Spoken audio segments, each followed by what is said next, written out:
जय हिंद दोस्तों, मैं राकेश कुमार गुप्ता चंपारण जी के जिस परिवार में मैं आप लोग का स्वागत करता हूं। आशा करता हूं कि दोस्तों आप लोग की तैयारी बहुत अच्छी तरह से चल रही होगी। जी हाँ दोस्तों, आज के वीडियो में हम लोग पढ़ने वाले हैं हम सभी के प्यारे गुरु इसके झा सर की साइंस प्रैक्टिस सेट नंबर 8 वाली ए बुक, जो आप लोग एग्जाम के पर्पज से बहुत ही महत्वपूर्ण रहने वाला है दोस्तों, क्योंकि इस बुक में वही प्रश्न दी गई है जो आप लोगों को एग्जाम में बार बार पूछे जाते हैं दोस्तों।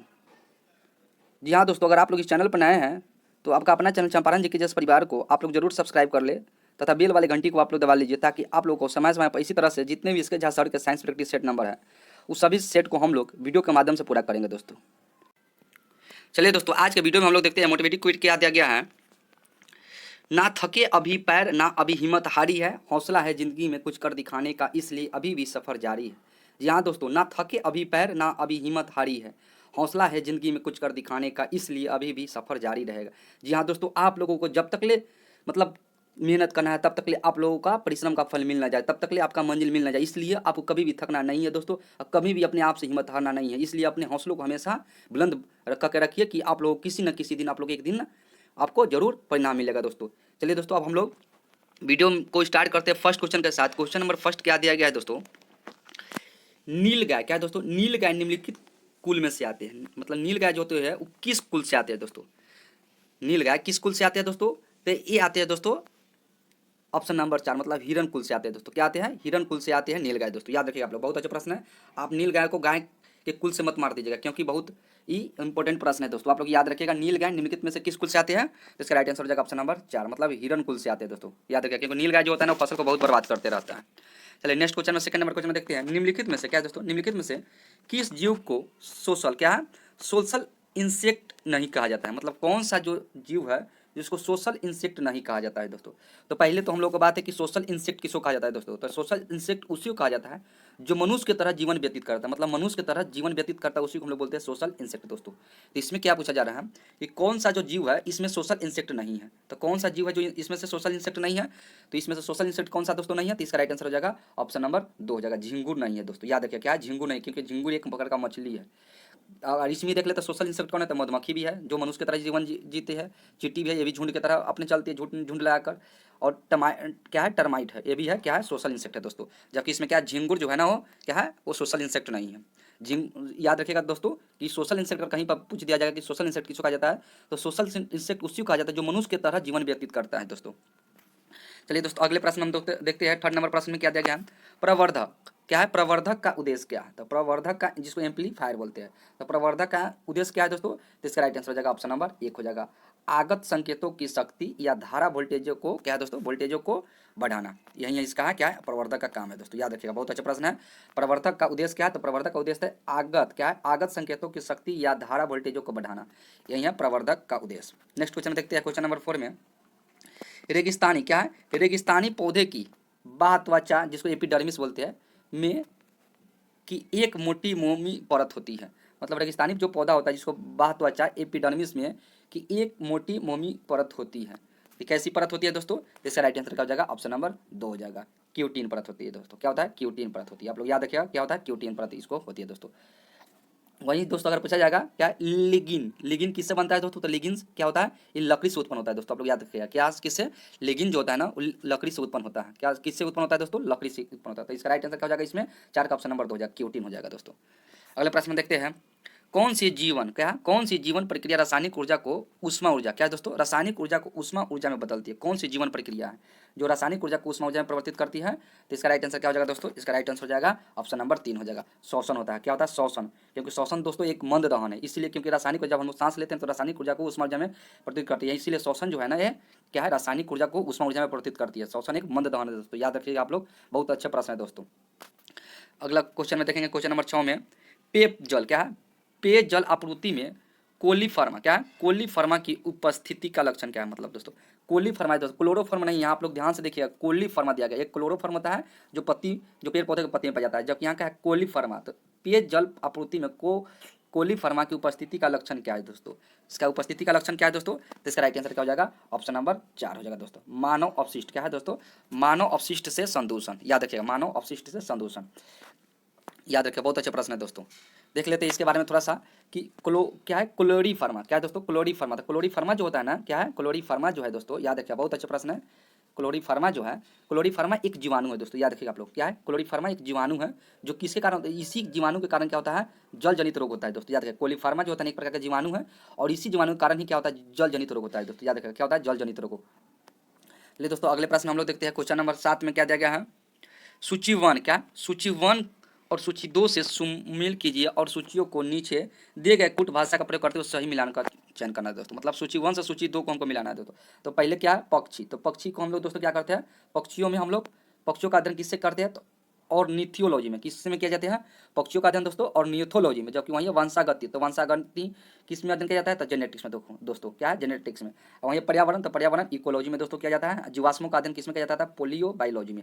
याद रखिए दोस्तों बहुत अच्छी सा प्रश्न है दोस्तों। जीवाश्मों का अध्ययन किस में किया जाता है, पोलियो बायोलॉजी में, जबकि वंशागति का किया जाता है जेनेटिक्स में, पर्यावरण का किया जाता है इकोलॉजी में, पक्षी का किया जाता है दोस्तों ऑर्निथियोलॉजी में दोस्तों। याद रखिए बहुत अच्छा प्रश्न है। तो इसका राइट आंसर क्या हो जाएगा दोस्तों, इसका राइट आंसर हो जाएगा ऑप्शन नंबर 2, क्योंकि हम लोग मिला लिया। पक्षी का क्या होता है, ऑर्निथियोलॉजी होता है, वंशागणित का होता है, जेनेटिक्स होता है, पर्यावरण का इकोलॉजी होता है और जीवाश्म का पोलियो बायोलॉजी होता है दोस्तों। तो इसका राइट आंसर क्या हो जाएगा, ऑप्शन नंबर 2 हो जाएगा 7 का। चलिए नेक्स्ट क्वेश्चन में देखते हैं। क्वेश्चन नंबर 8 में क्या दिया गया है, अपद्रव, क्या दोस्तों अपद्रव को मिलाने से गलनांक पर क्या प्रभाव पड़ता है दोस्तों। गलनांक, यहाँ पर गलनांक का बात क्या क्या है दोस्तों, तो अपद्रव को मिलाने पर गलनांक पर क्या प्रभाव पड़ता है, तो गलनांक हमेशा दोस्तों क्या होता है, घट जाता है। इसका राइट आंसर ऑप्शन नंबर 2 हो जाएगा, क्या हो जाएगा, गलनांक हमेशा घट जाएगा। क्या हो जाएगा, अपद्रव, अपद्रव का पहले हम लोग अर्थ समझ लेंगे दोस्तों। तो अपद्रव किसको बोलते हैं, तो अपद्रव हम लोग बोलते हैं अशुद्धि को दोस्तों, याद रखिएगा किसको बोलते हैं, अशुद्धि को हम लोग बोलते हैं अपद्रव, याद रखिएगा अशुद्धि को हम लोग दोस्तों बोलते हैं अपद्रव। जो क्या होता है, अशुद्धि को मिलाने से गलनांक पर क्या प्रभाव पड़ता है दोस्तों, ये घट जाता है। क्या होता है, ये घट जाता है। इसका राइट आंसर हो जाएगा ऑप्शन नंबर 2 हो जाएगा। चलिए दोस्तों नेक्स्ट क्वेश्चन में देखते हैं।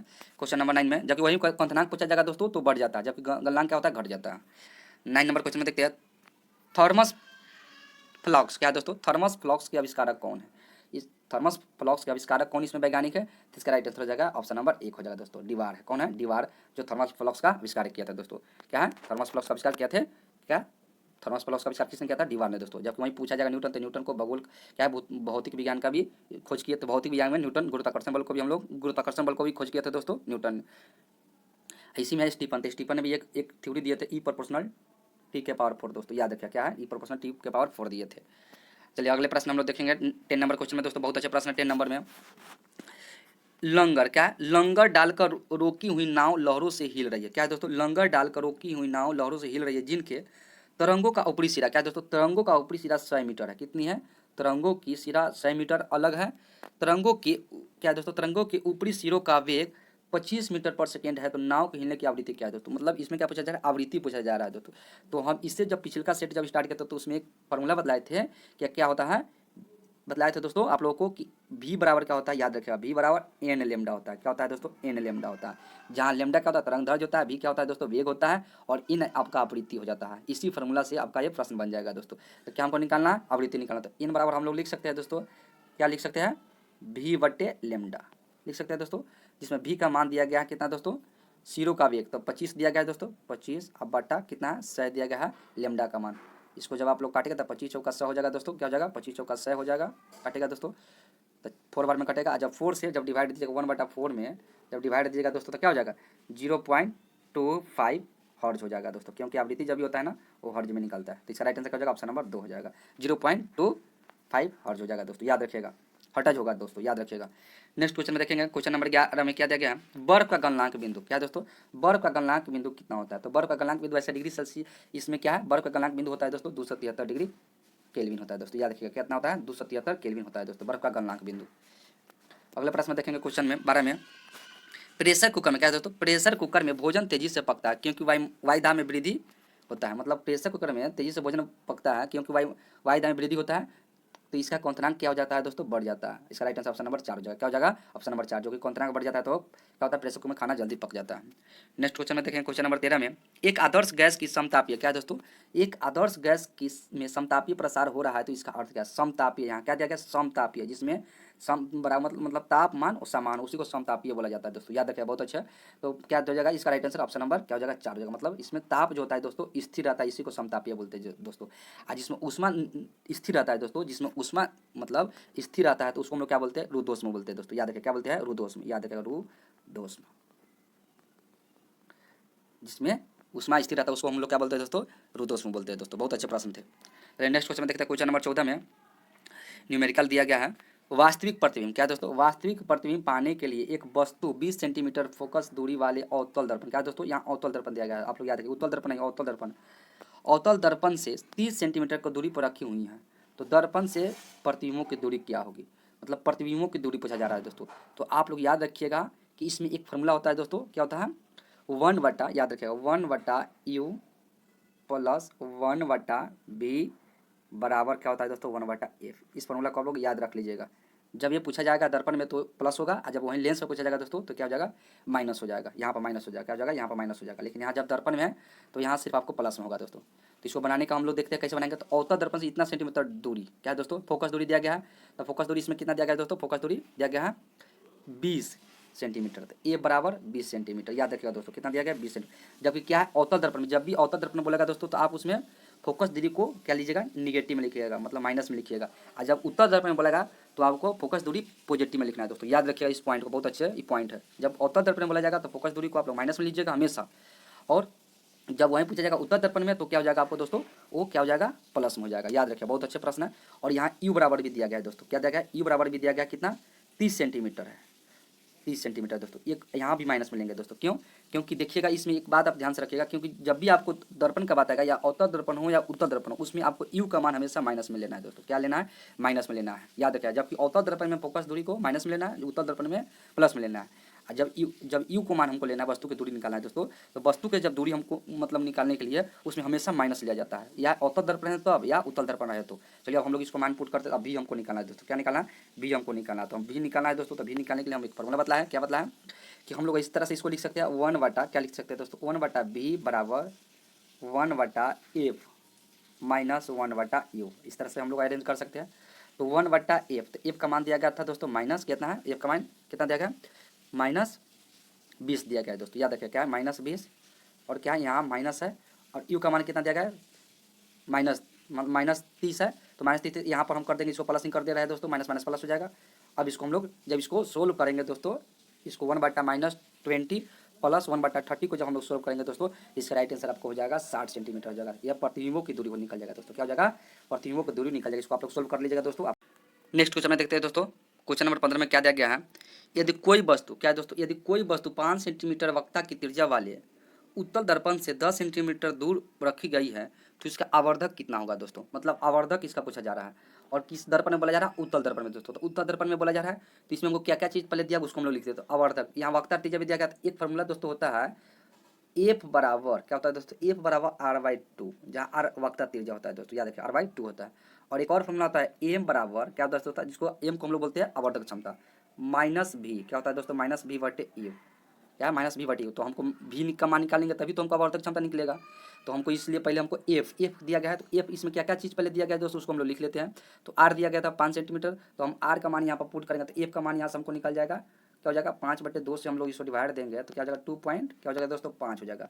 मतलब ये क्या हो जाएगा, आपका फोकस दूरी निकल जाएगा। फिर क्या बोला जा रहा है, उत्तर दर्पण से 10 मीटर दूरी। तो यू बराबर भी दिया गया है दोस्तों, यू बराबर कितना है, -10 सेंटीमीटर, क्योंकि हम बतलाए थे कि दर्पण कोई भी हो उसमें यू का मान, वस्तु की दूरी हमेशा क्या होगा, निगेटिव में होगा दोस्तों, याद रखिएगा।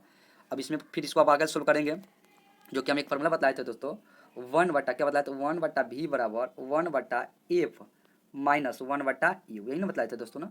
अब इसमें हम क्या करेंगे, 1/f का मान कितना आया था, तो 2.5 आया था दोस्तों, कितना था, 2.5, और माइनस है तो यू का यहाँ पर माइनस माइनस हो जाएगा प्लस आपको, क्योंकि यू का मान -10 है, 1/10 यहाँ हो जाएगा। इस पॉइंट को हटाइएगा तो दोस्तों यहाँ पर ऊपर 10 हो जाएगा, 5 2 10 हो जाएगा, 5 5 जा क्या हो जाएगा, 5 5 जा 50, 5 5 जा 25 हो जाएगा दोस्तों।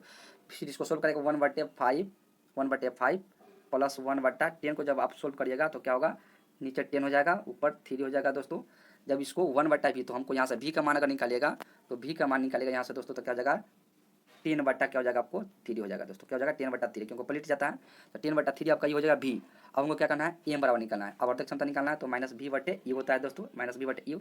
तो -v का मतलब v का मान कितना गया, 10/3, और क्या इसमें दिया गया है, u का मान -10 है ना दोस्तों। तो इसको क्या करेंगे, इसको काटेंगे तो कट गया, माइनस माइनस कट गया। अब इसको क्या करेंगे, 10 है दोस्तों, 10/3 है, तो इसको जब आप लोग सोल्व करिएगा ये पलट जाएगा ऊपर जाएगा, फिर उसको मल्टीप्लाई होगा 10 × 10 और फिर 3 होगा तो इसको मल्टीप्लाई करके इसको फिर जब इसको 3 से डिवाइड दीजिएगा, 100 से डिवाइड इसमें दीजिएगा तो आपका राइट आंसर हो जाएगा ऑप्शन नंबर 2 हो जाएगा दोस्तों। क्या हो जाएगा?